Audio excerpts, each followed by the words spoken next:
세상에서 가장 진실하고 고귀한 단어가 있다면 무엇일까요? 바로 사랑이지 않을까 싶습니다. 사랑보다 더 높은 가치도, 더 큰 능력도, 영원한 진리도, 더 순결도 없습니다. 누군가 말했듯이 사랑은 최고의 선이며 모든 것 중에서 가장 귀합니다.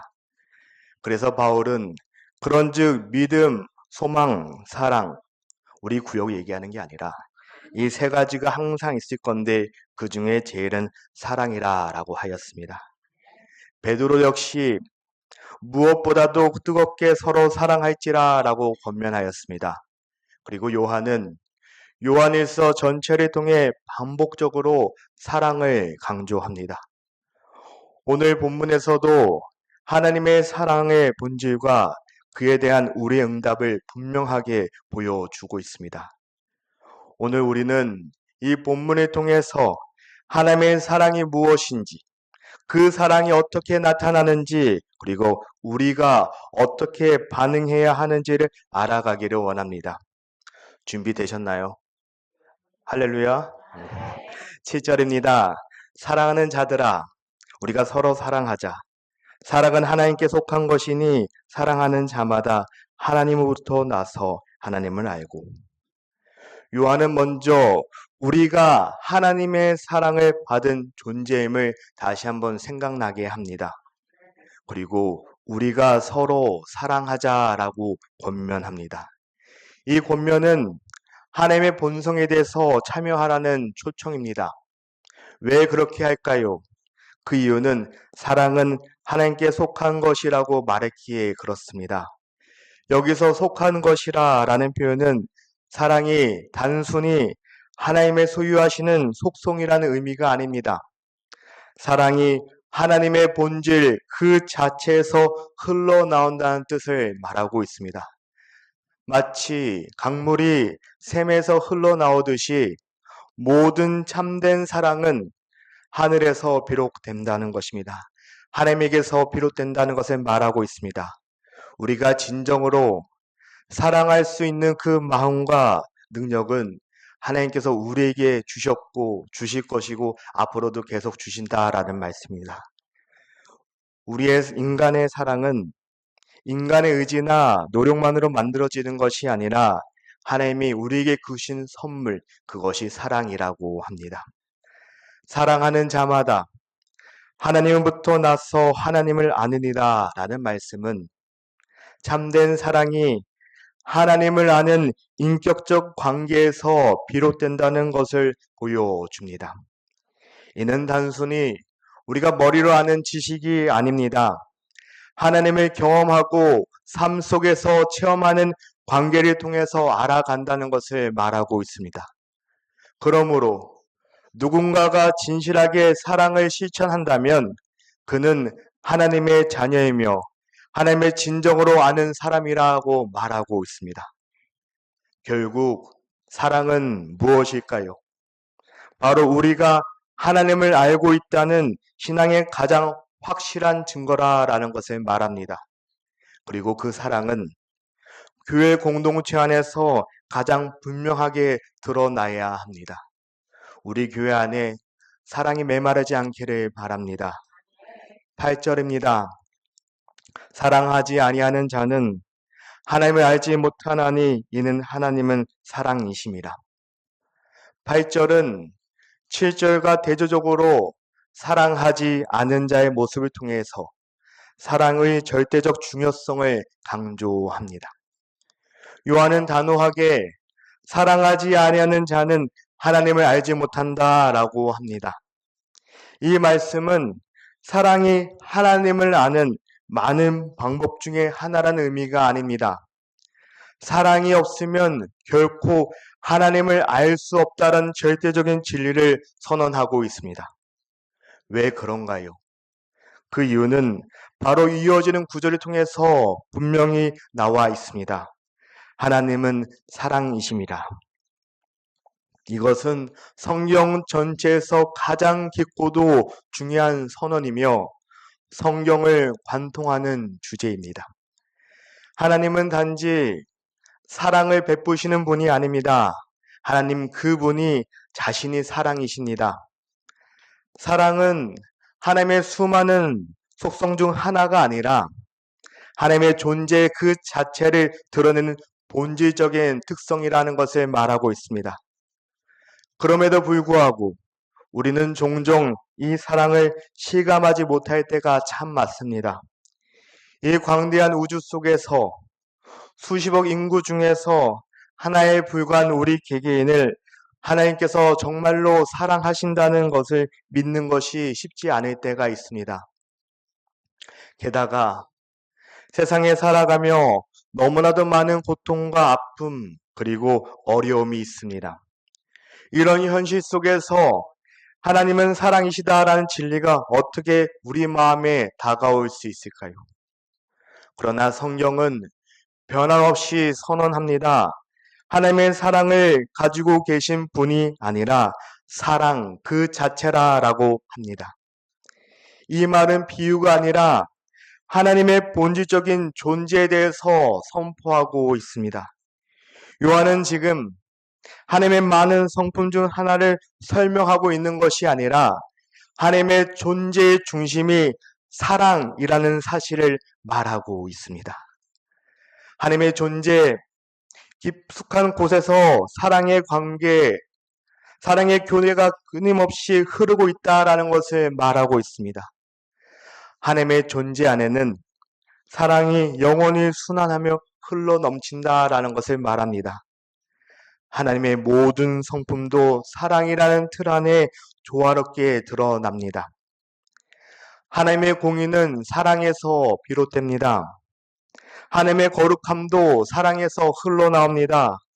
심지어 심판조차도 그분의 거룩한 사랑의 표현입니다. 이것은 모든 속성이 하나님은 사랑이시다라는 본질 속에서 통합적으로 나타난다는 것을 의미합니다. 결국 하나님은 그분 자신의 존재 안에서 사랑하시는 분이십니다. 사랑이 그분의 본성이기 때문에 그렇습니다. 그러므로 하나님이 우리를 사랑하지 않으신다는 생각은 곧 하나님의 본질을 부정하는 것이며 그분의 성품을 왜곡하는 것과 동일합니다. 이렇기 때문에 사랑하지 않는 사람은 하나님을 알 수 없습니다. 사랑이 곧 하나님의 본질이라고 하였습니다. 그렇기에 사랑이 없는 사람은 하나님을 안다라고 말하는 것을 눈을 감고 색깔을 보겠다는 것과 동일합니다. 그 일은 불가능한 일이라고 말하고 있습니다. 9절입니다. 하나님의 사랑이 우리에게 이렇게 나타나신 바 되었으니 하나님이 자기의 독생자를 세상에 보내심은 그로 말미암아 우리를 살리려 하심이라. 하나님의 사랑은 단순한 감정이나 추상적인 개념이 아닙니다. 철학적인 언어나 신학적인 언어로 포장된 것이 아닙니다. 역사 속에서 구체적이고 실제적으로 드러난 사건입니다. 요한은 이렇게 말합니다. 하나님의 사랑이 우리에게 나타나신 바 되었으니, 이 표현은 보이지 않는 하나님의 사랑이 실제 시간과 공간 안에서 눈에 보이는 형태로 드러났다는 것을 말하고 있습니다. 이 사랑은 감정이 아니라 행동으로 증명된 사랑이라는 것을 말하고 있습니다. 그렇다면 하나님께서 자신의 사랑을 우리에게 어떻게 나타내셨을까요? 바로 자기의 독생자를 세상에 보내심을 통해서입니다. 여기서 독생자는 예수 그리스도를 가리킵니다. 이는 단지 하나님이 보내신 수많은 아들 중 하나가 아니라 하나님과 본질적으로 하나이신 유일무이하신 아들을 의미합니다. 독생자라는 단어는 오직 하나뿐인 존재, 유일한 아들이란 뜻을 가지고 있습니다. 이 표현은 하나님의 사랑이 얼마나 깊은지 그리고 얼마나 희생적인지를 보여주는 강력한 증거입니다. 하나님은 당신의 유일한 아들을 우리에게 보내주셨습니다. 그렇다면 하나님은 왜 독생자를 세상에 보내셨을까요? 요한은 명확하게 말하고 있습니다. 그로 말미암아 우리를 살리려 하심이라. 여기서 말하는 살리다라는 것은 단순히 병을 고치는 것이 아니라 목숨을 연장하는 것이 아니라 그 차원의 말을 하고 있는 것이 아닙니다. 이는 죄로 인해 영적으로 죽어있던 우리에게 생명을 주시려는 그 목적을 말하고 있습니다. 그래서 에베소서 2장 1절에 따르면 우리는 본래 허물과 죄로 인해 죽은 자들이었다라고 합니다. 그러나 하나님께서는 우리 예수 그리스도를 통해서 우리에게 새로운 생명, 곧 영원한 생명과 하나님의 자녀로서의 신분을 우리에게 주셨습니다.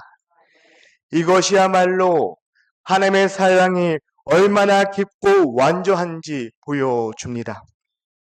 우리의 죄를 대신해서, 여러분의 죄를 대신해서 희생하신 예수의 십자가에는 하나님의 사랑이 값없이 주어진 것이 아니라 하나님은 자신의 아들을 내어주시는 엄청난 희생을 통해서 나타난 것을 보여줍니다. 예수님의 성육신, 십자가의 죽음, 그리고 부활은 이 모든 것이 하나님의 사랑은 이론에서 멈추는 것이 아니라라는 것을 보여줍니다. 역사 속에서 실제로 일어나는 사건이며 사실이라는 것을 증명합니다. 이렇게 하나님의 사랑은 감정이 아니라 행동이었습니다. 개념이 아니라 현실이었습니다. 그리고 이 진리는 오늘도 여전히 우리에게 생명을 줍니다. 우리가 누구인지 어떻게 살아야 하는지를 분명하게 보여주고 있습니다. 10절입니다.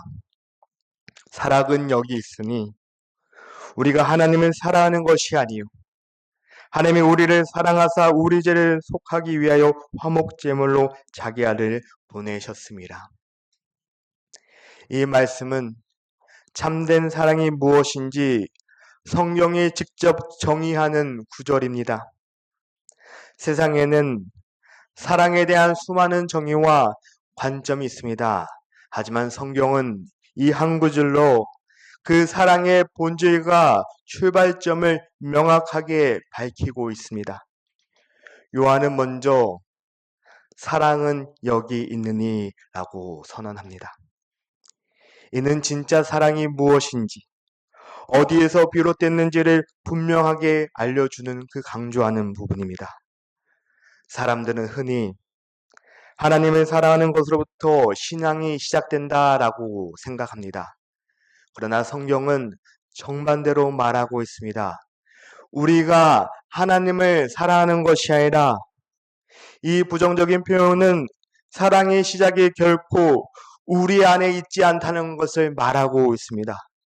이 구절은 하나님과 인간의 관계가 해서 인간의 노력의 결과물로 말하는 것이 아닙니다. 하나님은 우리가 어느 정도 좋은 의도를 보였기 때문에 응답하는 것이 아닙니다. 사랑의 주도권은 전적으로 하나님의 손에 있습니다. 우리는 하나님을 찾지 않을 때가 있습니다. 않았습니다. 심지어 그분을 거부하였고 멀어졌습니다. 그리고 죄악 가운데 반역하며 살았습니다. 그럼에도 불구하고 하나님은 먼저 사랑하시기로 결정하였습니다. 그것도 하나님을 대적하는 원수와 같은 자를, 사랑할 가치조차 없는 죄인들을 먼저 사랑하셨습니다. 하나님이 우리를 사랑하사 이것이 그 사랑이 먼저 시작된 것을 말합니다. 우리의 어떤 조건이나 행동이 아니라 하나님의 주권적인 선택과 무조건적인 사랑이 그 먼저였다는 것을 말하고 있습니다. 그렇다면 하나님이 어떻게 그 사랑을 보여주셨을까요?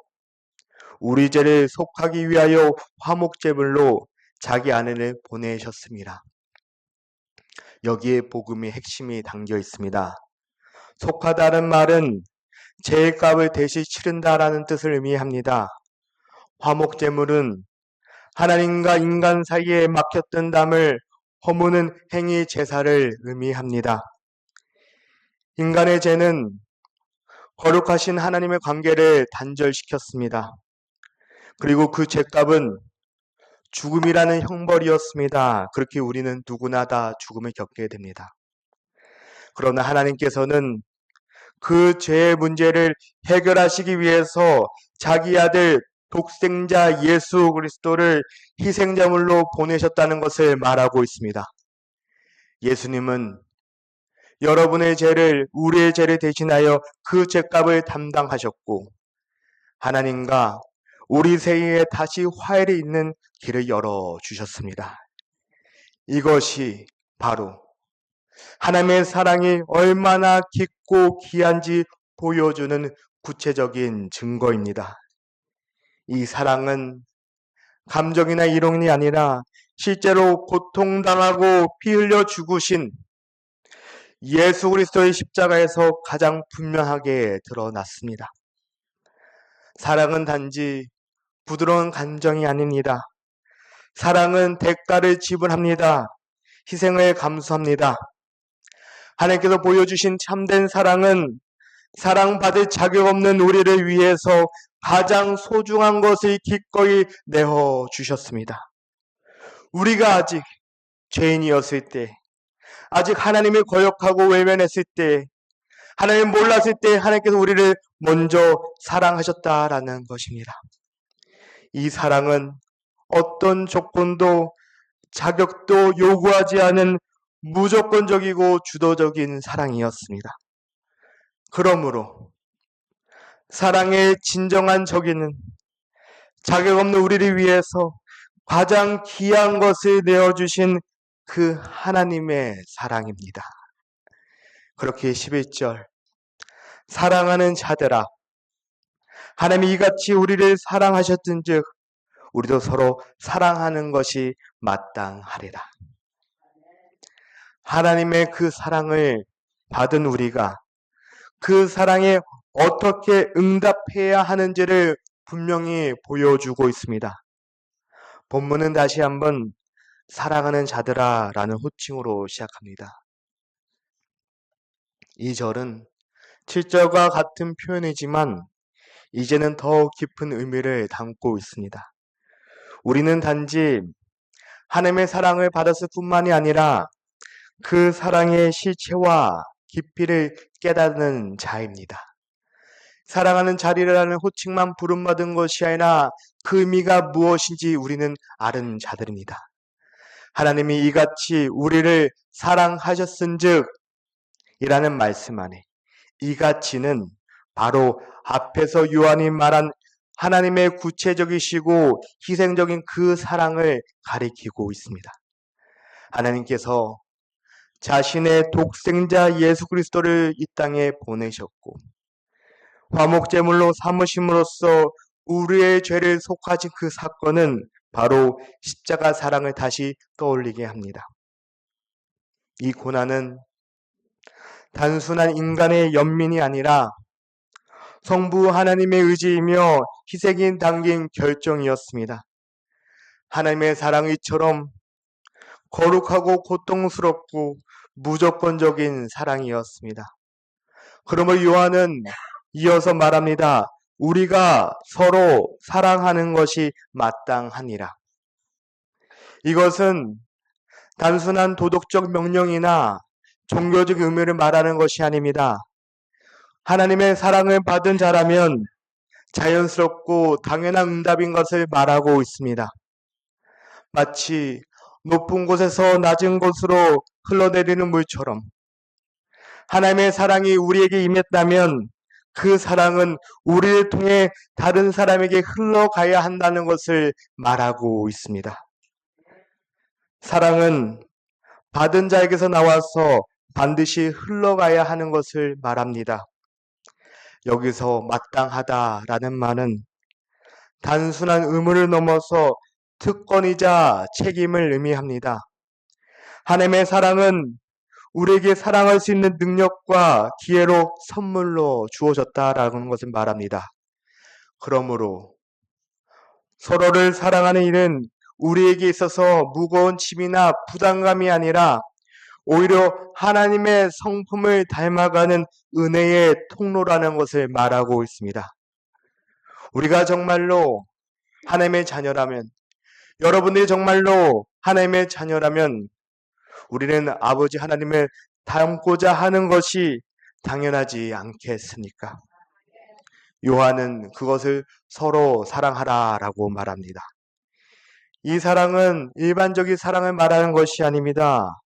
즉 교회라는 공동체 안에서 예수 그리스도의 이름을 모인 그 안에서 먼저 서로 살아가는 그 책임감 있는 사랑이 나타나야 한다는 것을 말합니다. 하나님의 사랑은 우리가 사람에게만 머물지 않고 공동체 안에서 세상에서 드러나야 하는 그 사랑이라는 것을 말하고 있습니다. 우리가 서로 사랑할 때 세상은 하나님이 어떤 분이신지 보기 시작한다라고 합니다. 그렇기에 우리의 관계 속에서 특별히 교회라는 공동체 안에서 그분의 사랑을 왜곡하거나 부정하지 않도록 우리는 깨어서 조심해야 합니다. 만일 우리가 그리스도의 보혈로 깨끗함을 받았다면 그리스도의 삶 역시 우리의 삶 역시 그분의 거룩함이 나타나야 하는 것입니다. 사랑을 드러내는 삶을 살아가는 것이 마땅하다는 것을 말하고 있습니다. 사랑은 더 이상 선택하는 사항이 아닙니다. 하나님의 사랑을 알고 우리가 경험한 자라면 반드시 그 사랑으로 살아가야 한다는 것을 말하고 있습니다. 그것이 그 길이 우리가 하나님의 자녀로서의 정체성이며 우리가 이 땅에서 살아가야 할 가장 분명한 증거라는 것을 말하고 있습니다. 그렇게 주 안에서 사랑합니다. 말씀을 정리합니다. 오늘 우리는 이 본문을 통해서 하나님은 우리를 사랑하십니다 라는 단순하지만 깊은 진리를 다시 한번 살펴보았습니다. 그리고 그 말씀이 마음에 새기는 시간이 되었으면 좋겠습니다. 하나님의 사랑은 막연하거나 추상적인 개념이 아니었습니다. 그 사랑은 예수 그리스도의 십자가를 통해서 분명하게 구체적으로 이 땅 가운데 나타났습니다. 우리가 아직 죄인 되었을 때 하나님께 등을 돌리며 살아갈 때 하나님 먼저 우리를 찾아오셨고 우리를 사랑해 주셨습니다. 우리의 자격을 따지신 것이 아닙니다. 대학교를 나왔는지 크레딧 스코어가 좋는지 그런 조건을 따지는 것이 아니라 그분의 본성 자체가 사랑이시기 때문에 우리를 그 모습 그대로 사랑해 주셨습니다. 지금도 사랑하십니다. 그리고 앞으로도 분명히 사랑하실 것입니다. 이제 하나님의 사랑은 그 사랑을 받은 우리에게는 이렇게 말씀하십니다. 너희도 서로 사랑하라. 이것은 억지로 해야 하는 일이 아닙니다. 하나님의 사랑을 진정으로 아는 사랑이라면, 그 사랑을 경험한 사랑이라면 그 사랑은 자연스럽게 우리 안에서 흘러나와야 된다는 것을 말합니다. 그 사랑은 상처를 덮고 갈등을 풀고 그리고 사람을 살립니다. 그 사랑이 우리 교회 안에 우리 가정 가운데 우리의 삶 가운데 흘러 넘치기를 바랍니다. 우리를 향한 하나님의 사랑 지금도 변하지 않습니다. 앞으로도 변하지 않을 것입니다. 줄어들지 않을 것이며 포기하지 않을 것입니다. 그러므로 어떤 상황 속에 있든지 어떤 실패와 약한 속에 있든지 하나님이 여전히 우리를 사랑하시는 것을 기억하시기 바랍니다. 절대로 잊어버리지 말고 기억하시기 바랍니다. 인생이란 여정 가운데 우리는 넘어지기도 합니다. 아프기도 합니다. 지치기도 합니다. 그리고 때로는 끝이 보이지 않는 늪에 있을 때도 있습니다. 그런데 중요한 것은 그 어떤 상황 가운데 있더라도 하나님께서 여러분과 늘 함께 하시며 우리를 사랑하신다는 그 진리입니다. 이 땅에서는 삶은 영원하지 않습니다. 우리는 언젠가 죽게 됩니다. 사랑하는 성도 여러분, 그러므로 영원하지 않는 것을 붙들고 살아가지 마시고 영원히 하나님과 함께할 그 천국을 소망하며 영원한 하나님을 바라보시며 나아가시길 바랍니다. 그러기 위해서는 먼저 그 사랑을 믿으십시오. 그 사랑 안에 거하십시오.